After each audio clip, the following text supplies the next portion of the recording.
Utafiti huo umefanyika katika kijiji cha Iyawaya, kata ya Inyala, halmashauri ya wilaya Mbeya, ukiwa na lengo la kubaini uwezo wa zao hilo kustawi katika mazingira ya mkoa wa Mbeya pamoja na kuongeza fursa za kiuchumi kwa wakulima.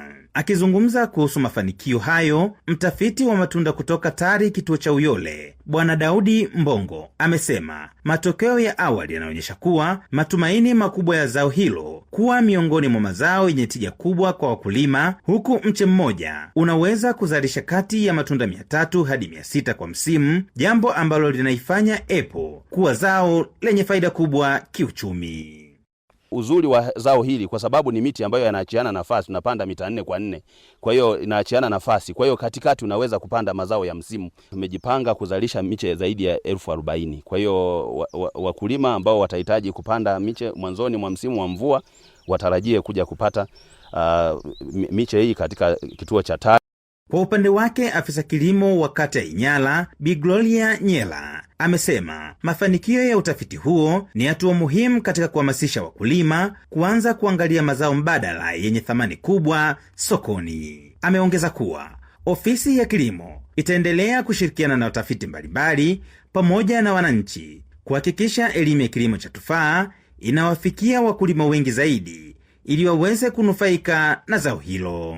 Wakati analeta wazo, nadhani sisi tuliona kama haliwezekani. Naamini kabisa kwamba tunapoendelea kujifunza tunaweza tukazalisha mazao mengi zaidi yenye ubora zaidi. Baadhi ya wananchi wa kijiji cha Iyawaya wameeleza kufurahishwa na ujio wa zao hilo, wakisema linaweza kuwa chanzo kipya cha mapato na ajira katika eneo lao. Wamesema wataendelea kuhamasishana kulima tufaa baada ya kuona mafanikio ya majaribio hayo pamoja na matumaini ya soko la uhakika. Nimefurahi kuona mradi huu wa maepo, tunda mazuri sana ambayo ni matamu hata tunapokula.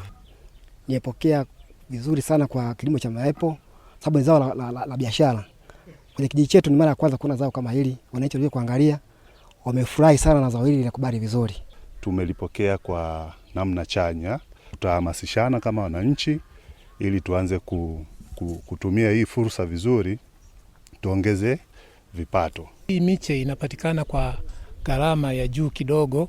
Sasa ili wananchi tuweze kuimudu na kupanda, wangetusaidia labda pengine kuzalisha miche hii kwa wingi ili ikiwezekana watupunguzie hata bei ya miche. Kwa sasa TARI Uyole inaendelea na hatua zaidi ya utafiti na tathmini ya kutosha ili kuhakikisha aina za mbegu zilizofaulu vizuri zinaweza kuzalishwa kwa wingi na kusaidia kuimarisha kilimo cha matunda nchini.